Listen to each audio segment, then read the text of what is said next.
Hello, my name is Russell Carr, and as I mentioned in the previous video, throughout my career as a small business owner and entrepreneur, I have lived through many of the exact same environmental health and safety compliance challenges that you're probably facing today. So as a result of that, we created this video to tell the story of how I really struggled to implement and manage a workplace safety program at one of my past companies, and how those experiences later inspired me to start a new company called Berg Compliance Solutions, which is dedicated almost entirely to helping other small business owners and small companies to manage OSHA and environmental compliance. Okay, so let me start out by summarizing why it's really important for you to continue watching this video, especially if your goal is to achieve compliance for your company. All right, so one of the main things that I struggled with during that time period was making a series of compliance-related mistakes that ultimately prevented my company from ever achieving true OSHA compliance or a sustainable safety program for the company. And also, by the way, how those same mistakes led to my company getting inspected and fined by OSHA in 2010 for failing to have a confined space program. And boy, I hate to admit it now, but to be perfectly honest, during that time period, I didn't even know that my company needed a confined space program, let alone what that even meant. So yes, it's true. My own company was fined by OSHA, just like a lot of other small businesses are. So I've been there and I know what that feels like, and I'll talk more about that later. But what I also want to let you know is that I later found out that just about all small companies end up making many of the exact same mistakes that I made, which of course prevents them from achieving compliance too. And I saw this play out firsthand over and over again with competitors of that company, also with clients of my own hazardous waste management business that I've had since 2003. And we routinely continue to see small companies make these exact same mistakes today. So that's kind of the dirty little secret that I'm trying to relay today. And that's the fact that just about all small companies end up making these exact same mistakes, but most don't even realize it.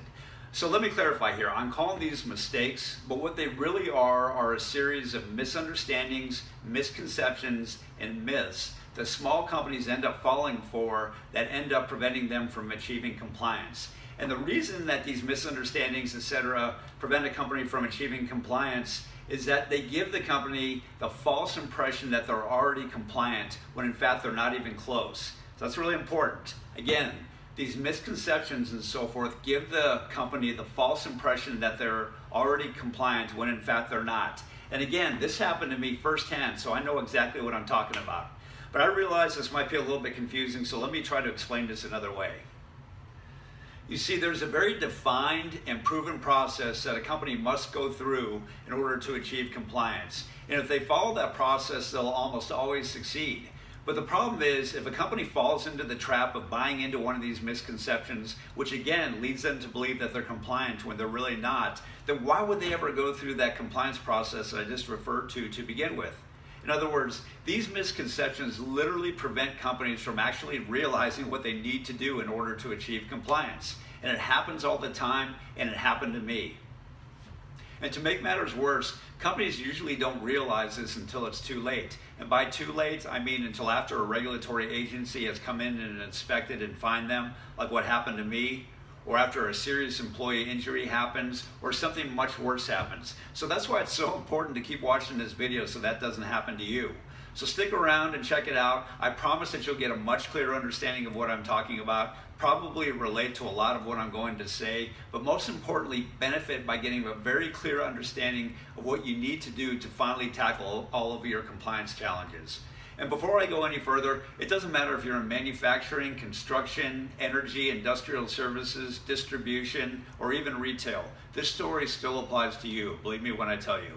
Okay, so let me set the stage for the rest of the story by telling you a little bit more about that company that I used to own, which finally brings me back to the photo of the guy on top of the wind turbine from the first video. The technician was an employee of a wind energy services company that I used to own and operate. And although you can't see me, I was the guy who took this photo while we were working on a wind farm on the Columbia River Gorge in Western Oregon in 2011. The main point of this photo is to set the stage for the story by illustrating the extreme dangers of the work that we did. To give you a better idea of the extreme fall danger, here's another photo that I took that day of other nearby turbines on the wind farm. If you've never been up close to a utility scale wind turbine, they're incredibly massive and complicated machines. The majority of them are around 250 feet tall, but in addition to working at extreme heights, our employees face many other safety hazards, including tight confined spaces, large moving parts, high voltage electricity, and the list goes on. Okay, so now that you have a better idea of what I was dealing with and all the extreme safety challenges and risk, let's rewind 4 years to the day I took those photos to 2007 when I originally decided to start the company. At that point in time, the wind energy business was booming and there was sort of a gold rush mentality. I did a lot of research before starting the company, and what I learned was that there were a lot of other small service companies like mine popping up all over the country trying to take advantage of the opportunity. But what I also learned was that few, if any of them, paid any attention to safety, believe it or not. They would just buy their technicians some fall protection equipment, hard hat, safety glasses, and then just ship them off to wind farms across the country without any formal training or knowledge. So I was very aware of this problem and determined not to make that same mistake, but at the same time, I didn't really know what to do. In other words, to put it another way, I didn't really understand the OSHA regulations, let alone how to implement them and manage them into the company. So despite my ignorance regarding workplace safety in the industry, I knew that something needed to happen before we began work.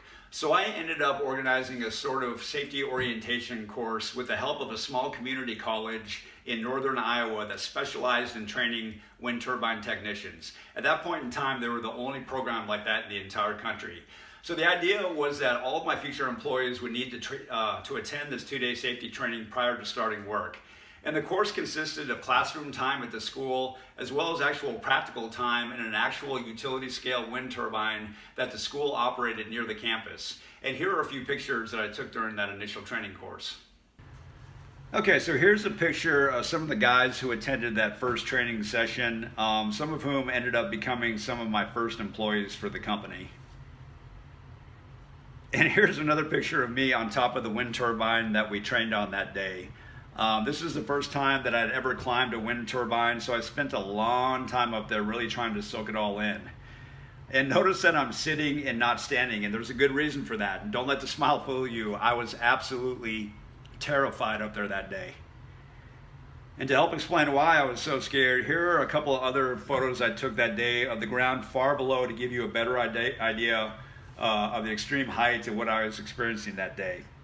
I'm not going to lie to you, it was really terrifying stuff, especially for someone like me who's afraid of heights. And here's yet another picture that I took that day of the ground far below. Again, some really, really scary stuff for me. And then here's another picture that I took from inside what's called the Nacelle, which is the top piece of the turbine.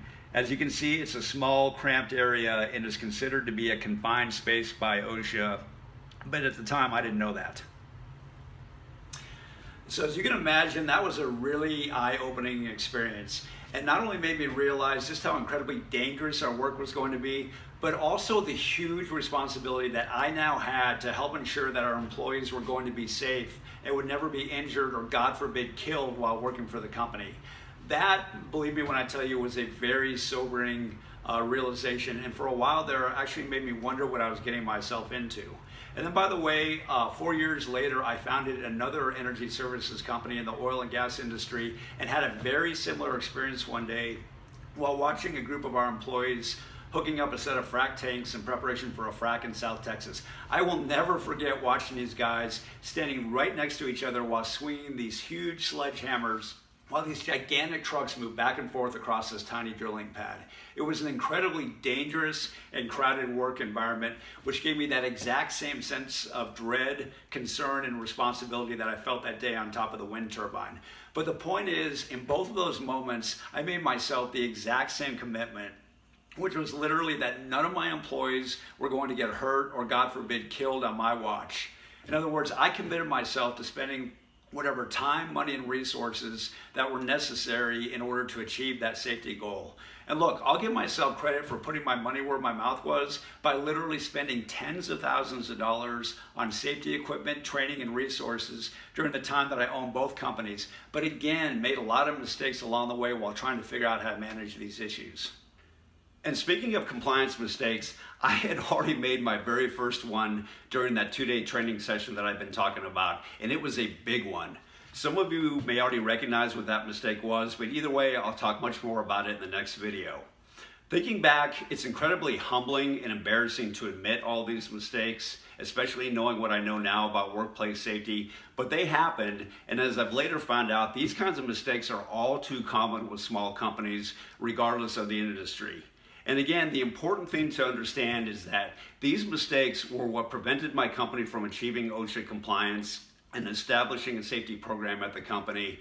And I'll bet that your company is making many, if not all, of the same mistakes that I made. And until you recognize and overcome them, your company will remain non-compliant and therefore at risk not only for serious employee injuries or worse, but also major regulatory fines and penalties, as well as potential civil and even criminal liabilities if something goes wrong. And as I mentioned earlier, that's exactly what ended up happening to me when my company got inspected and fined by OSHA in 2010 for failing to have a confined space program. And to make matters worse, soon afterwards, one of my direct competitors also ended up getting inspected by OSHA, but ended up with a $378,000 fine after one of their employees nearly got killed after suffering through an arc flash while working on an electrical transformer on a wind farm in Illinois. That ended up being the 10th largest fine that OSHA issued that entire year to any company across the country. And not only did they give them that huge fine, but they also added them to something called the Severe Violator Enforcement Program, which is an enhanced long-term enforcement program that OSHA ends up putting a lot of small companies into when they fail inspections. OSHA had been warning the wind industry that they had planned to make high-profile examples of companies who weren't following their safety rules. And with this huge fine, they had finally made good on that promise. And again, they don't care if you're a small company with 20 employees or a major company with 5,000 employees. They're going to hit you just as hard. And if there were any doubts to that fact, they had been erased for the entire wind industry and for myself when they issued that $378,000 fine to that small company. And when it happened, news spread very quickly, and literally within a few days, the entire industry knew about it, which turned into a major PR disaster for that company. Somehow that company ended up surviving the whole ordeal, but if it had happened to me and my company, it literally would have destroyed my business and everything that I'd worked so hard for. And that's what was really scary. I knew all too well that if it happened to them, it could just as easily happen to me, which was incredibly stressful and made me more committed than ever to getting compliant. So I know what it feels like as a small business owner to be under that kind of pressure from a regulatory agency when you're really struggling to manage their compliance requirements, and it's not a good feeling. These same feelings and struggles, and more importantly how I later learned to overcome and manage them, were my underlying inspiration for starting Berg Compliance Solutions. I had learned firsthand how incredibly difficult it was to manage environmental health and safety as a small business owner, and decided I wanted to help other small companies by sharing my experiences and helping them to achieve compliance by learning from my mistakes. So I've broken my story up into several short videos. Each one will talk about a very specific mistake that I made while trying to manage safety at the company. Then I'll try to relate that mistake to other similar mistakes that we've seen at other small companies. And then we'll talk about what it takes to overcome and manage those mistakes. And in the final video, I'll go ahead and summarize everything, but also talk about how we've helped many of our clients overcome these same challenges and ultimately become compliant with all of the environmental health and safety regulations that impact their business, and how we do so in the most proven, cost-effective, and least disruptive way for their business. So if you already know that your company is non-compliant and at risk for major liabilities, feel free to reach out to learn more about our services by calling the phone number below or sending me an email. We look forward to talking to you. But if you're not quite ready for that yet, that's okay. Go ahead and check out the next video and we'll see you there.